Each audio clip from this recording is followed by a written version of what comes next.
সবার কাছে আমি ভিপি নুরুল হক নুরের জন্য দোয়া চাচ্ছি। কারণ একটা উদীয়মান নক্ষত্র ছিল, একসাথে যিনি শেখ হাসিনার মধ্যে মায়ের ছবি দেখতে পেতেন, একসাথে যিনি শেখ হাসিনাকে ফেসিস্ট মনে করতেন, খুব শৈশবকাল থেকে ছাত্রলীগ করতেন, তারপর কোটা আন্দোলনের মধ্যে তিনি যখন ভিপি হলেন তখন এই নির্বাচন নিয়ে প্রশ্ন উঠছিল যে টোটাল সিস্টেম ছাত্রলীগের যারা বড় বড় পদ পদবি পেল, শুধু ভিপি পদটা কেন ভিপি নূর পাইছে, এটা কি কোনো পাতানো নির্বাচন ছিল? সেই নির্বাচন নিয়ে ভিপি নূরের যে টিম ছিল তারা প্রতিবাদ করছে, বলছে আবার ইলেকশন হইতে হবে। সেই নির্বাচনে ভিপি নূর বলছিল যে শুধু ভিপি পদটা ঠিক আছে, নির্বাচনটা সঠিক হয়েছে, বাকিগুলো আবার হওয়া দরকার। ওয়ান এন্ড অনলি বাংলাদেশে বিকাশ প্রথার চালু, ক্রাউড ফান্ডিং এর জনক বা গুরু আমাদের সকলের জনপ্রিয় নেতা ভিপি নূর ভাই। অনেক মার খাইছেন রাজনীতির জন্য, বহুত কষ্টে বিএনপির একটা টিকিট পাইছেন, পাওয়ার পরেই মানসিক ভারসাম্য হারিয়ে ফেলেছেন আমার মনে হয়েছে।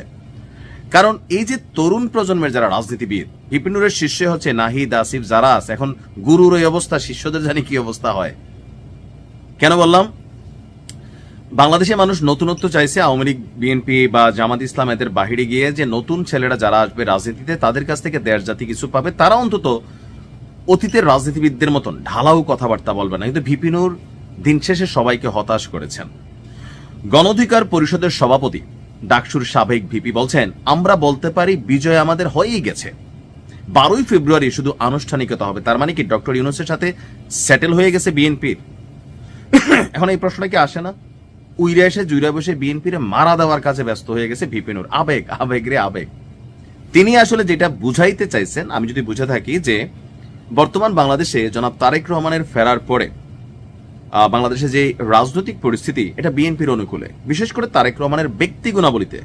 যেমন যেটা প্রশংসনীয় করতে হবে, ওই দিন এক সাংবাদিক তেল মারতেছিল, তিনি বলছিলেন যে প্লিজ এ স্যার কি জানি মাননীয় এগুলা বললেন না।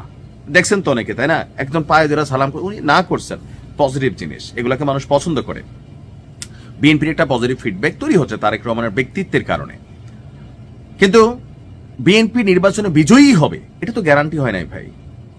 দেশে নির্বাচন হবে, জামাতও পাশ করতে পারে, জাতীয় পার্টি করতে পারে, অন্য দল করতে পারে, বিএনপিও করতে পারে, বিএনপির মাঠ ভালো। কিন্তু আপনি যখন বলেন বিজয় আমাদের হয়েই গেছে, 12 তারিখ শুধু আনুষ্ঠানিকতা, তো তাহলে কি এই ভোটের মধ্যে কি কোনো সিস্টেম হয়ে গেছে? জামাত যে বলতেছে পাতানো নির্বাচন হবে, আসিফ নজরুল বলতেছে, আসিফ উপদেষ্টা আসিফ পাতানো নির্বাচন হবে, আপনি তো ওই আগুনে ঘি ঢেলা দিচ্ছেন রে ভাই।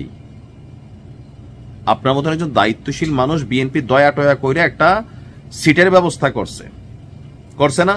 বিএনপি যদি সিট না দিত, ভিপি নূর বাংলাদেশের কোন অঞ্চল থেকে চেয়ারম্যানই পাশ করবে না যদি ওই আসনে বিএনপি, জামাত, আওয়ামী লীগ নির্বাচন করে। আমি চ্যালেঞ্জ দিয়ে বলতে পারি, এনসিপির কোন নেতা, হাসনাত তার বিষয়টা বাদ দিয়ে, বা তাসনিম, যারা আমি 2-4 ছেলে মেয়েকে রেসপেক্ট করি, আমার কাছে মনে হয় এখন একটা লাইনে আছে, 100-তে 100 না থাকলেও 90 আছে।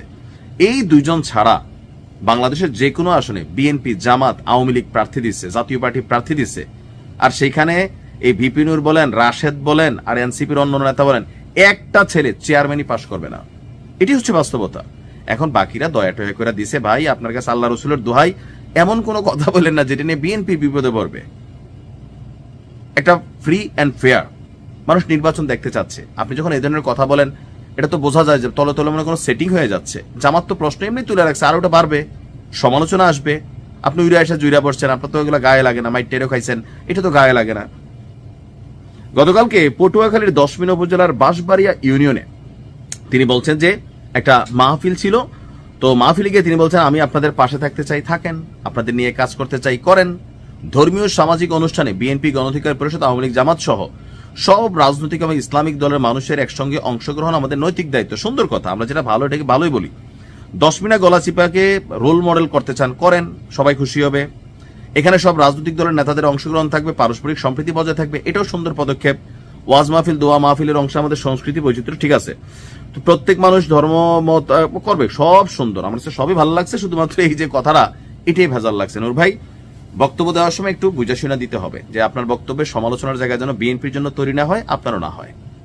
কারণ আপনারাই তো সারা বছর সবার সমালোচনা করছেন, এখন আপনি নেতা হয়েছেন, আপনি ভুল করলে আমরা সমালোচনা করবো, এটাই তো আমাদের কাজ। ভালোর জন্য করি। ভালো থাকুন।